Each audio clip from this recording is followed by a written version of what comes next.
ये आपसे पूछा जाएगा, क्या बोलोगे आप? क्या सोचते हो बताओ? लग रहा है ना लिविंग ही तो है सर। लेकिन अपने एनसीईआरटी ने क्या कहा? कहा कि नीदर लिविंग, ये लिविंग नहीं है।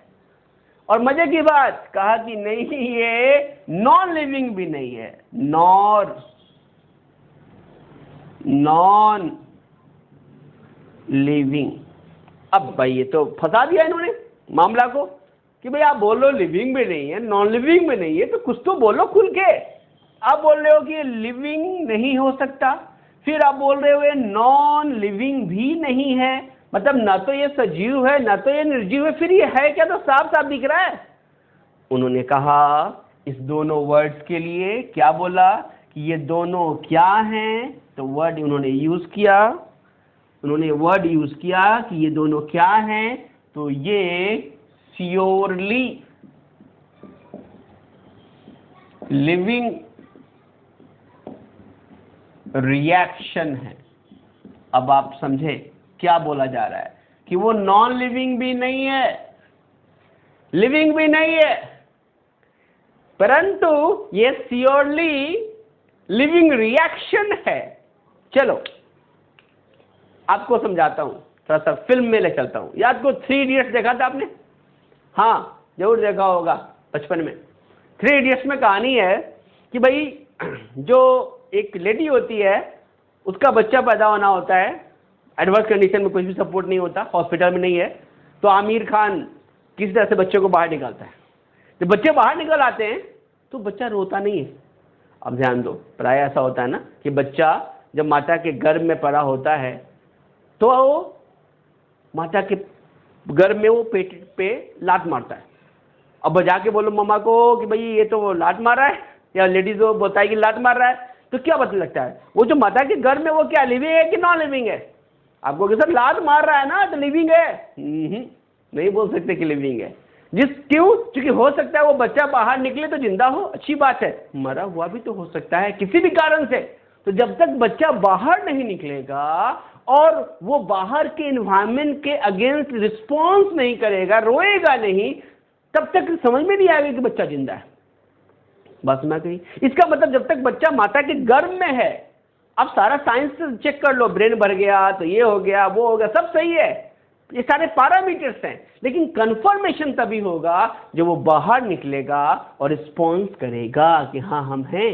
इसका मतलब जो बच्चा गर्भ में है, उसी तरह से ये बच्चा, ये पौधा गर्भ में है, तो जब तक ये गर्भ में है हम इसको लिविंग नहीं बोल पा रहे हैं, हम इसको डेड भी नहीं बोल सकते। क्यों नहीं डेड बोल सकते? क्योंकि ये सारे कार्य कर रहा है जो लिविंग में हो रहा है।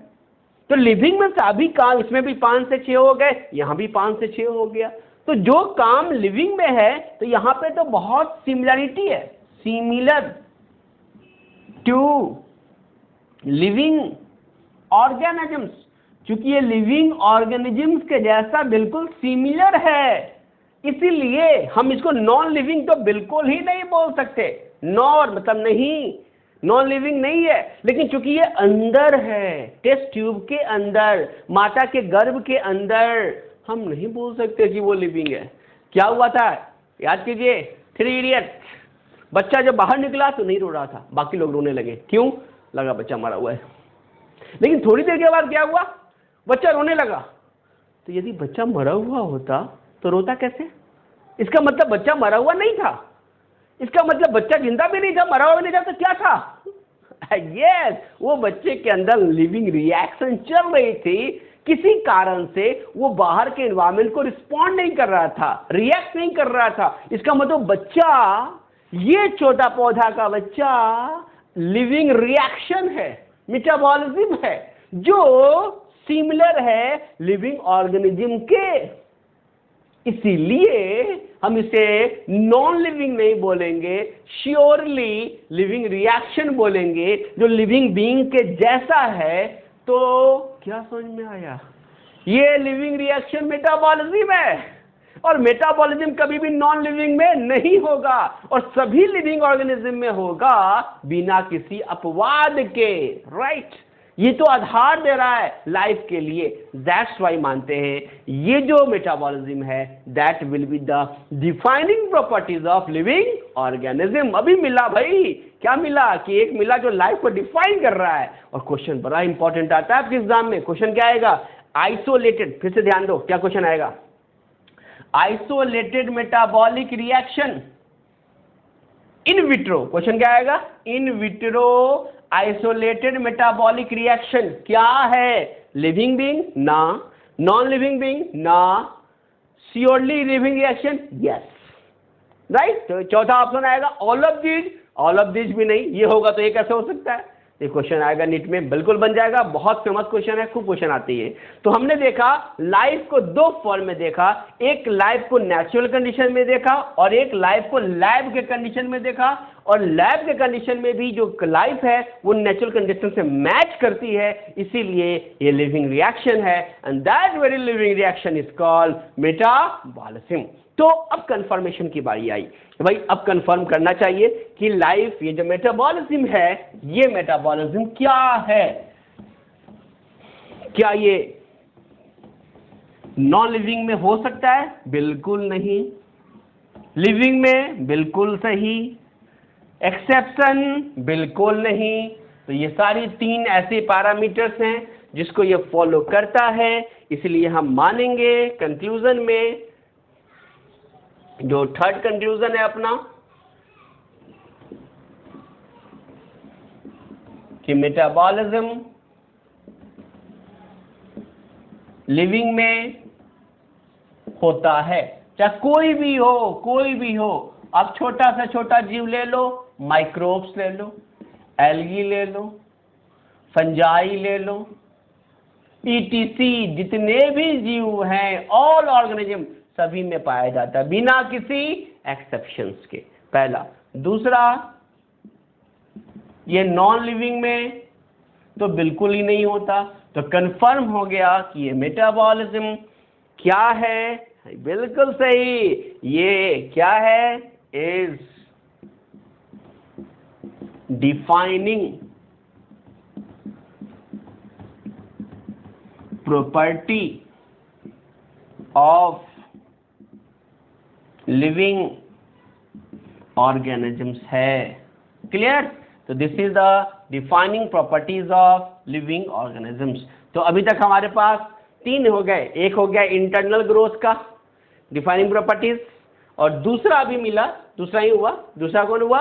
Metabolism, right. ये भी डिफाइनिंग प्रॉपर्टीज है। इसके बाद तीसरा मिलेगा सेलुलर ऑर्गेनाइजेशन, और चौथा एक और मिलेगा हमें, कौन? Consciousness, right. तो ये तो स्पष्ट हो गया कि मेटाबॉलिज्म कंफर्म है कि ये क्या है? मेटाबॉलिक रिएक्शन श्योरली है, और ये मेटाबॉलिक रिएक्शन लिविंग रिएक्शन है, and that is the base for the any living organisation. Clear? तो ये डिफाइनिंग प्रॉपर्टीज हो गई। आइए अब जो नेक्स्ट है हमारे पास, फोर्थ, वो है सेल्यूलर ऑर्गेनाइजेशन, कोशिकीय संरचना और संगठन। क्या कहने का मतलब? अब याद करो, हमारे पास क्या होता है? हमारे पास सेल है, कोशिका। सेल को क्या बोलते हैं? ये स्ट्रक्चरल एंड फंक्शनल यूनिट है ऑफ लिविंग ऑर्गेनिजम्स। सभी लिविंग ऑर्गेनिजम्स का ये स्ट्रक्चरल और फंक्शनल यूनिट है, राइट। अब आप इसको समझें कि जब स्ट्रक्चर और फंक्शनल यूनिट है तो कहानी कैसे शुरू हुई। सबसे पहले याद होगा, आपने सुना था प्रोटोप्लाज्म, और यही जीव द्रव्य बोलते हैं हिंदी में। और जो प्रोटोप्लाज्म है, यही प्रोटोप्लाज्म किसका निर्माण करता है? कोशिका का निर्माण करता है। याद आ रहा है? तो याद कीजिए, आपके पास था जीव द्रव्य प्रोटोप्लाज्म, यही प्रोटोप्लाज्म क्या बनाया था? सेल, कोशिका। इसने क्या बनाया? उत्तक, टिश्यूज। टिश्यूज ने किसको बनाया? ऑर्गन्स, अंग। और जब बहुत सारे अंग बन गए तो इसी से जीव बना, ऑर्गेनिजम्स बना, और ये लिविंग ऑर्गेनिजम्स है। तो ये जो लिविंग ऑर्गेनिजम्स की बात हो रही है, इसकी जो सबसे छोटी इकाई है वो कौन है? सेल है। और चूंकि ये जो लिविंग ऑर्गेनिज्म है, ये लिविंग ऑर्गेनिज्म क्या है?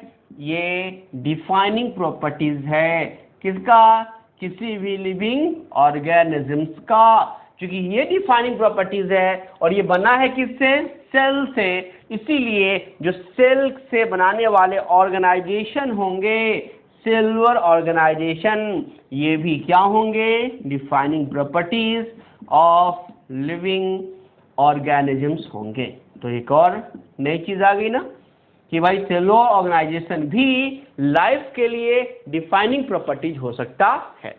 अपने एनसीईआरटी में 5th पेज के लास्ट पैराग्राफ में आप देखोगे एक बहुत इंपॉर्टेंट लाइन है, प्राय लोग उसको छोड़ देते हैं, बट नीट में और एम्स में एक बार क्वेश्चन आया हुआ है, उसका नाम है इमर्जेंस। आइए थोड़ा सा समझते हैं, बहुत आसान है, छोड़ना नहीं है। नाम है इमर्जेंस। क्या होता है इमर्जेंस? इमर्जेंस का मतलब होता है बाहर निकलना चीजों के मिलने के बाद। मतलब क्या हुआ? चीजों के मिलने के बाद बाहर निकलना, इसको बोलते हैं लिविंग रिएक्शन एंड इंटरैक्शन। आपको लग रहा होगा सर क्या बोल रहे हैं, लिविंग रिएक्शन और इंटरैक्शन, इमर्जेंस। चलो आपको मैं आप ही के बॉडी लैंग्वेज से समझाता हूं। याद करो जब आप क्लास 5th में थे, याद आ रहा है? और आज अपने आप को देखो, 5th में थे तब और आज इमोशनल लग रहा है यार, हाँ सारी चीजें याद आएंगी, अरे मैं तो ऐसे करता था वैसे करता था, आज ऐसे करता हूं।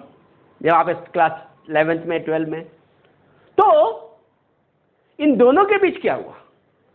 जब क्लास 5th में थे तब का चेहरा देखना, खुद नहीं पहचानोगे। वही तो थे आप, वही बॉडी आज ये बन गया जो क्लास 11th या 12 में हो आप। मतलब उस समय धीरे धीरे लिविंग रिएक्शन हुआ, चीजें बनी और डेवलप हुआ। तो आज का बॉडी और उस समय का बॉडी फोटो रख के मैं बोलूंगा दोनों सेम है? नहीं, सेम नहीं है, ये अलग है।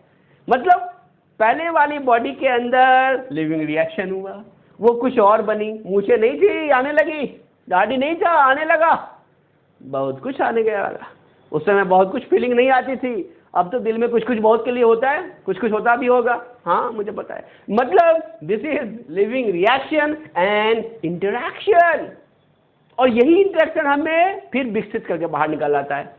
फिर अभी अभी आप ऐसा अवस्था में देख रहे हो, फिर आज से 7 साल के बाद देखोगे, आप डॉक्टर बनोगे तो आपको लगा रहे मैं 11th में ऐसा था। Again this is called emergence. तो क्या कहा ये कि जो प्रोटोप्लाज्म है, इस प्रोटोप्लाज्म के अंदर क्या होगा? लिविंग रिएक्शन और इंटरैक्शन होगा। लिविंग रिएक्शन और इंटरैक्शन होगा, इसके कारण ये इमर्ज हो जाएगा और यही प्रोटोप्लाज्म क्या बनाएगा? सेल। फिर सेल के अंदर भी क्या होगी? लिविंग रिएक्शन और इंटरैक्शन होगी। ये इमर्ज करके सेल क्या बना देगा? टिश्यूज। वैसे ही टिश्यूज क्या बना देगी? ऑर्गन, और ऑर्गन क्या बना देगी? बॉडी। और इन सभी में क्या होगा? इमर्जेंस होगा। मेरी बात समझ गई ना? अब इसको आप ऐसे समझे, हमारे पास कान है, कान एक ऑर्गन है, और ये ऑर्गन किससे बना है? टिश्यूज से। अब इसके अंदर जो टिश्यूज होगी, ऑस्टिकल सेल्स होंगे, उसको निकाल के देखूंगा तो वो structure, properties, all the properties of this ossicle cells is not similar और same then all the properties of the ear. जो कान का सारा कैरेक्टर है वो सेल के लेवल पर देखोगे तो बिल्कुल समान नहीं होगा। ये क्वेश्चन आया हुआ है नीट में, एम्स में स्टेटमेंट एसर्शन रीजन में क्वेश्चन आया हुआ है कि क्या होगा या नहीं होगा? नहीं होगा। याद रखना है, all the properties of protoplasm is not similar to the properties of cell. Why? Due to living reaction and interaction. और इसी को हम बोलते हैं क्या? इमर्जेंस बोलते हैं, राइट? तो ये इमर्जेंस जो है हर लेवल ऑफ ऑर्गेनाइजेशन में पाया जाता है, found in the all level of organisation. Right, clear? तो यहाँ पर हमें ये चीज देखना है कि जो सेलुलर ऑर्गेनाइजेशन है वो सेल से आया। सेल लिविंग ऑर्गन की स्ट्रक्चरल यूनिट होती है। ये सेल डिफाइनिंग प्रॉपर्टीज बना, ओके, और लिविंग रिएक्शन और इंटरेक्शन इमर्जेंस के कारण होता है। क्लियर? आइए अब हम बात करते हैं लास्ट जो हमारा पढ़ना है दिस इज कॉल्ड कॉन्शियसनेस, संवेदना।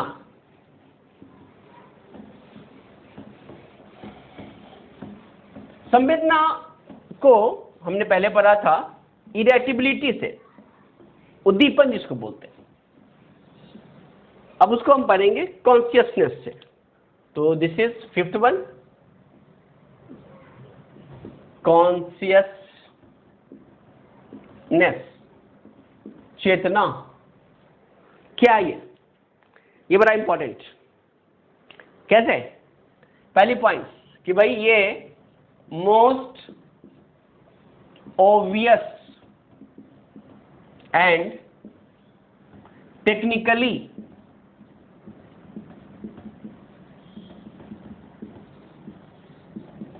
complicated होता है ये। दूसरा ये है क्या? ability to respond the external stimulus या स्टिमुलाई। ये एक्सटर्नल भी हो सकते हैं, ये इंटरनल भी हो सकते हैं। एक्सटर्नल का क्या मतलब? टेम्परेचर दे दो, लाइट दे दो, उस पर भी असर आएगा। Temperature, light, right. ये कहाँ पाया जाता है? Consciousness found in all prokaryotes. अब देखो, प्रोकैरियोट्स वो होते हैं जो बहुत छोटी हैं, इसके अंदर न्यूक्लियस डेवलप नहीं होता। टू कॉम्प्लेक्स यूकैरियोट्स, जितने भी कॉम्प्लेक्स यूकैरियोट्स हैं, हाथी, मैंगो, उससे बड़ा लार्ज साइज हो गया, सबसे छोटा माइक्रोब्स, बैक्टीरिया, है ना, ये सबसे छोटा।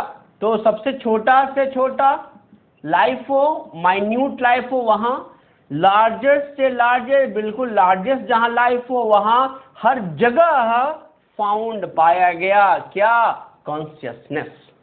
अब समझे, जब आपको कोई पीन लेता है, पीन लगा दे, जैसे पीन लगाए आप चिपकते हो, पीन क्या है? स्टिमुलस है। अब चिपकते हो, ये क्या? रिस्पॉन्स है।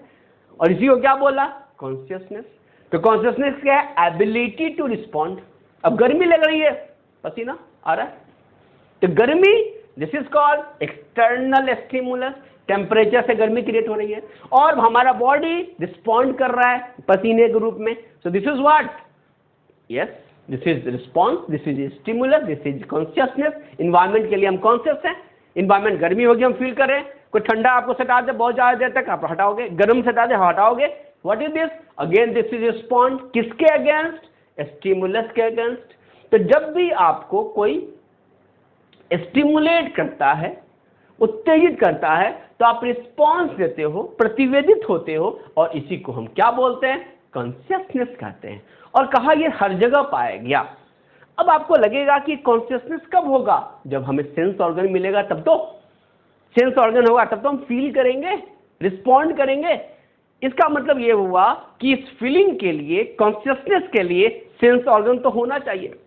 तो अब बड़ा इंपॉर्टेंट इश्यू और बहुत अच्छा पॉइंट समझे आप, सेंस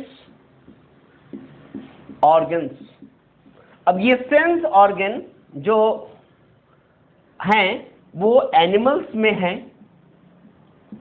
तो इसका मतलब एनिमल्स बहुत अच्छी तरीके से उसके अंदर एबिलिटी होगी क्या करने की? रिस्पॉन्ड करने की, क्योंकि सेंस ऑर्गन है, मतलब कॉन्शियसनेस उसके अंदर हुआ। अब आपसे क्वेश्चन पूछा जा सकता है